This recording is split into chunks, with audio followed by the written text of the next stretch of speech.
King Jafo stepped out of the water slowly, the way a man steps into something rather than away from it. He was 32, broad-shouldered, his body carrying the lean, deliberate muscle of a man who trained not for show but for survival. Tattoos climbed his arms and wrapped around his ribs, old ink, earned ink, mapping a history across his skin like a language only he could read. He crossed the room without reaching for a robe. He sat down on the low carved throne at the room's center, one ankle resting on his knee, and waited. The door opened without a knock. Timmy entered holding a clay jar of warm oil in both hands. 28 years old. Tall. His chest and arms were defined in the quiet way that comes from real work. He paused just inside the door and met the king's gaze without flinching. "You requested for me," he said. Not a question. Almost a confirmation. Like he already knew this moment mattered. The king rose from the throne and crossed to him in 4 slow steps. He raised one hand and touched the side of Timmy's face, just the tips of his fingers, jaw to cheekbone, and held it there a breath too long. One word. Barely above a whisper. "Massage me." King Jafo moved to the low wooden bed frame at the room's edge and lay down on his stomach, arms folded beneath his chin, tattoos pressed into the linen. Timmy stood over him. He uncorked the jar. The oil caught the candlelight as it poured, amber and slow, across the king's back. Then Timmy's hands came down, and the room went very still. If you're coming across this channel for the very first time, do well to subscribe, like, and share, because you do not want others to miss the story. Now, let's go into the story. I didn't grow up in a palace. I grew up at the edge of one, close enough to see the torches burning on its walls at night, far enough that nobody inside knew my name. My mother sold river fish at the lower market. My father had the kind of ambition that never found a door wide enough to walk through. We were not poor by the measure of our village, but we were invisible, which is its own kind of poverty. I learned to use my hands early. By 14, I was helping the old healer near the east gate, grinding herbs, learning which pressure points along the back could ease a fever. By 17, I had a reputation. People came quietly, knocked softly, paid in whatever they had. I never asked for much. I just needed to feel like my hands were good for something real. The palace found me the way powerful things always find quiet people, without warning, without ceremony. A steward appeared at my door one Tuesday morning and told me I had been selected for a trial placement in the royal household staff. I asked what role. He said, "Wellness attendant." I packed one bag. I was 26 then. I did not know who King Jafo was beyond the usual, that he was young for a king, that he ruled with a quietness that made people nervous, that he had no queen and refused every arrangement. I did not think much about any of that on the morning I walked through the palace gate for the first time.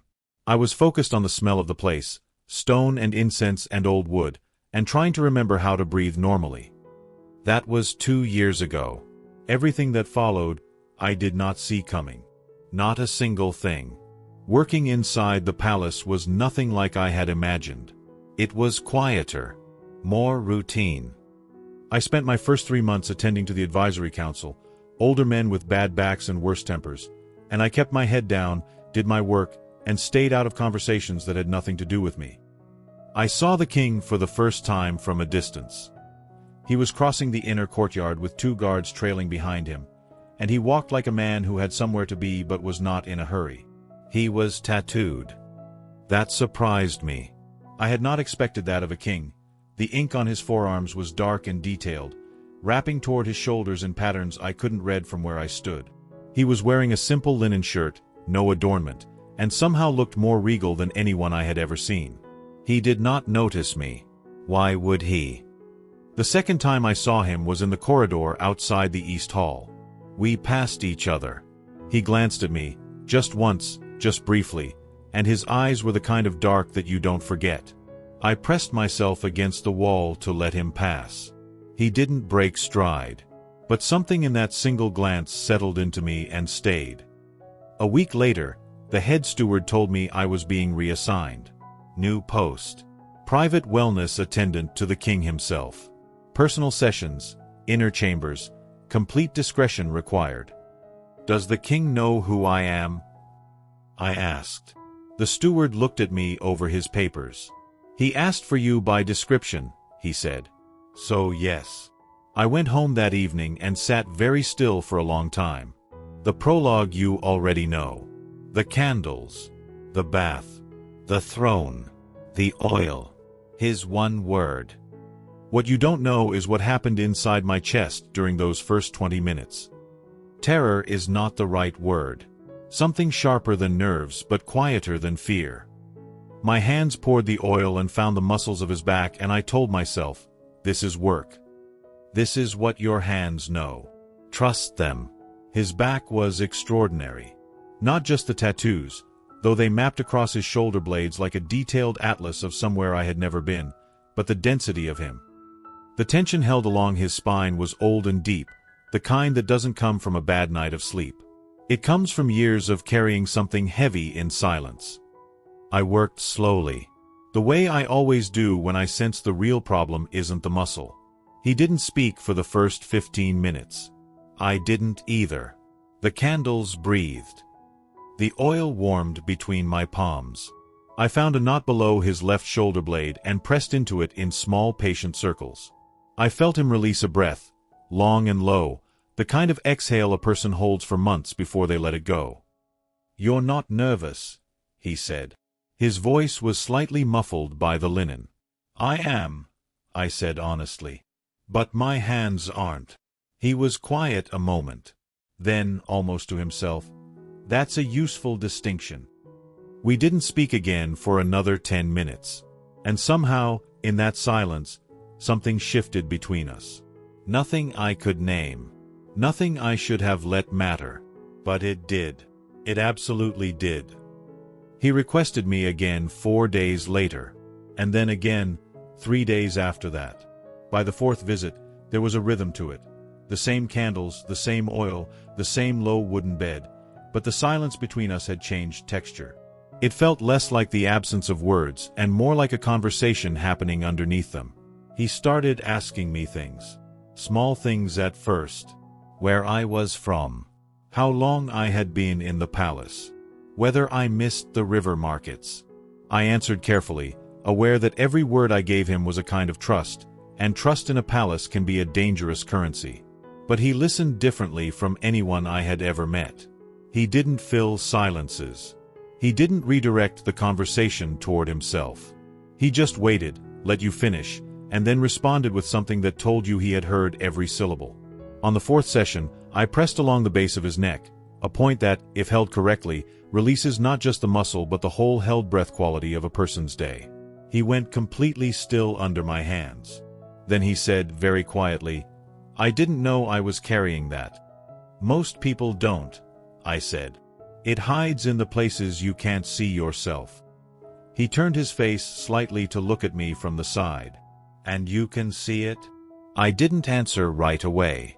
Because the honest answer was, I could feel it. The whole complicated weight of him, running just beneath the surface. And I was starting to want to understand it the way I had never wanted to understand anything. I can feel it, I said finally. There's a difference. He held my gaze for a breath too long. Then he looked away. I kept working. But something between us had crossed a line. We both knew it. The fifth session, he didn't lie down. I arrived to find him already seated on the edge of the bed, elbows on his knees, staring at the floor. Still dressed. He hadn't lit all the candles, only a few in the far corner. The room felt different. Smaller. I've been thinking, he said, before I could even set down the jar. About what? About what you said. That you feel what people carry. He finally looked up at me. Can you feel your own? I wasn't expecting that. Nobody ever turned it around like that. I set the oil down carefully and stood there, genuinely caught off guard. That's harder, I admitted. You need someone else for that. Everyone needs someone else, he said simply. Kings just aren't supposed to say it. I sat down on the low stool across from him. Not because protocol allowed it. Just because it felt wrong to stand over him in that moment. How long have you been king? I asked. 6 years. He rubbed the back of his neck, the exact spot I always started with. 6 years of rooms where no one tells me the truth unless I already know it. I'll tell you the truth, I said, before I had fully thought it through. He looked at me with an expression I couldn't entirely read. Careful, almost wary. But underneath it, something open. Something he didn't usually let reach his face. You already do, he said. That's the problem, Timmy. He said my name. First time. And he said it like he'd been holding it in his mouth for a while before deciding to let it out. That night, there was no massage. We just talked. For 2 hours. About nothing important and everything that was. I asked him about the ink at the start of our 7th session, when his guard was lower and the candlelight was doing its best work on the room. He was lying on his stomach, and I was working along the large piece that spread across his left shoulder blade. Dark geometric lines interwoven with something that looked almost like a bird mid-flight, but not quite. This one, I said, touching just the edge of the wing shape. What is it? He was quiet for a moment. My brother, he said. I didn't know he had a brother. No one had mentioned a brother. Is he? He died before I was crowned, Jafo said. Not harshly. Just cleanly, the way people say things they have said so many times that the rawness has been rubbed smooth. He was supposed to be king. Not me. My hands kept moving, softer now. And the ones on your arms? Battles. Decisions. The year I almost lost the northern border. He paused. The year I understood what it costs to win. They're a record, I said. They're a reminder, he corrected. Not to forget what things actually cost. Power is cheap to hold. It's expensive to carry honestly. I pressed my thumbs along either side of his spine and he went quiet again. But it was a different quiet now. The kind that's full, not empty. I had been telling myself for 7 sessions that what I felt in this room was professional admiration. Respect for a complicated man. I was good at believing myself. But sitting in that room, with the candlelight on his skin and his voice folded into the silence around us, I finally stopped pretending. What I felt was not professional. It had not been professional for a while. I just had absolutely no idea what to do with that. It was during the 9th session that everything nearly broke open. I had just finished working on his shoulders when he sat up and turned to face me, still seated on the bed, and said, I want to ask you something and I need you to answer honestly. All right, I said, though my pulse immediately did something unreasonable. Do you come here because you are ordered to? He held my gaze. Or do you come here because you want to? The room waited. I could hear the candles. Both, I said carefully. At first. Then the balance shifted. Which way? You know which way, Jafo. I used his name without the title. I had never done that before. The sound of it in my own voice startled me. But I didn't take it back. He stared at me. Something moved behind his eyes, slow and certain, like a tide that has been deciding for a long time and has finally made up its mind. He reached out and his hand came to rest against the side of my face, the exact way he had touched me on that very first night. Except this time his thumb moved, just barely, across my cheekbone. And he exhaled. I have made every decision in this palace based on what is necessary, he said quietly. I have never once acted on what I wanted. You're allowed to want things, I said. Barely a whisper. Not things that could cost a man his position. His safety. His jaw tightened. You. He dropped his hand. He looked away first. And I understood. He was protecting me. At the cost of something that was costing him considerably. I picked up the jar and left. And I spent the whole night awake, staring at the ceiling, figuring out exactly what I was going to do about it. I requested an audience with the king the next morning. Through official channels. Proper form filled out, submitted to the steward, everything correct. I wanted it on record that this was something I chose. He received me in the small study off the throne room, books on every wall, morning light through a narrow window, none of the candlelit softness of his inner chambers. This was deliberate, I understood. Daylight. Formality. Distance. I stood before him while he sat and looked at me with the careful expression of a man bracing for something. "You're going to say something inconvenient," he said. "Yes," I agreed. "I am." I told him I wasn't there because I was ordered. That I hadn't been, not really, for months. I told him that I was 28 years old and had spent most of my life being very careful not to want things I couldn't afford, and that this, whatever this was the first thing in a long time that I wanted regardless of what it cost. I told him he wasn't protecting me by pulling back. He was just making a decision on my behalf that I hadn't been asked to make for myself. "I'm not fragile," I said. "And I'm not naive. I know what it means to be in this room asking you this. I know what it could mean for me. I'm asking anyway." He was very still for a long time, looking at me the way he had looked at me in the inner chamber that night, except without the retreat at the end of it.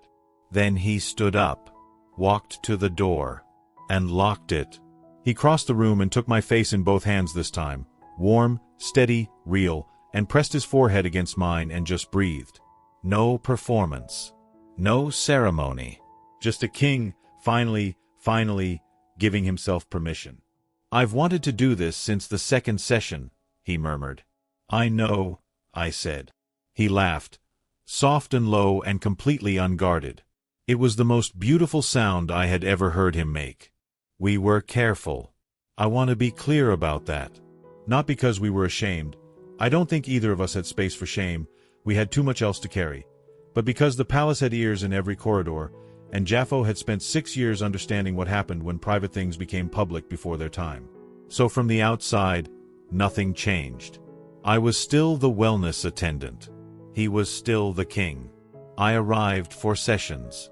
I left at appropriate hours. We maintained every visible form.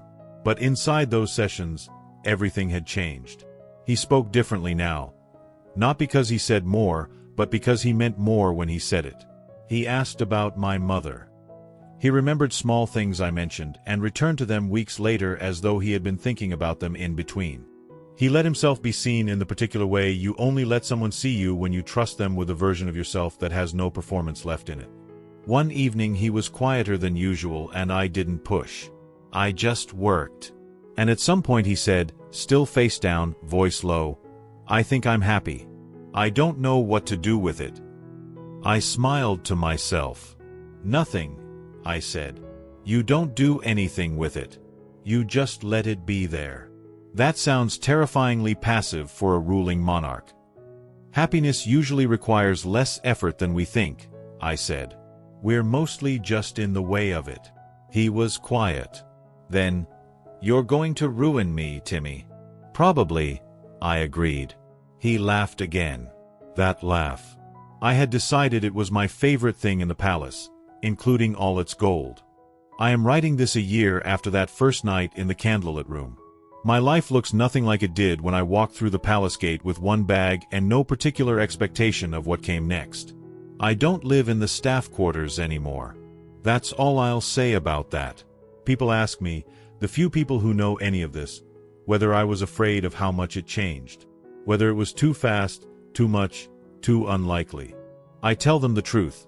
The only thing that ever frightened me was the version of this where I stayed quiet. Where I went home that night after the 9th session and talked myself into being sensible. Where I let a good man remain lonely because I was scared of what wanting him out loud might cost me. Jafo is the same as he always was, mostly. Still quiet in public. Still walks those corridors like he has somewhere to be. Still carries the weight of the kingdom the way someone carries an old tattoo. It belongs to him, he would not give it back, but he no longer lets it be the only thing written on his body. He has added new ink since we met. One piece, on the inside of his right wrist, small and deliberate. I know what it means. He knows I know. We haven't needed to say it aloud. Some mornings I wake up early and watch him still sleeping and I think about that boy from the river market, carrying a jar of oil into a candlelit room, terrified and steady-handed at once. I think about how close I came to making myself smaller than the moment required. A king asked me for a massage, and I gave him more than that. I gave him the truth session by session, the only way I knew how, through my hands, through my silence, through the courage to say out loud what I wanted when it would have been so much easier not to. He gave me back something I didn't know I had lost, a life I wasn't just moving through, but actually living. That is worth every risk. Every single one. Thank you for watching to the end. Do well to let me know in the comment section if you enjoyed the story and also where you're watching from. Also, do not forget to subscribe, like and share. See you on our next story. Bye.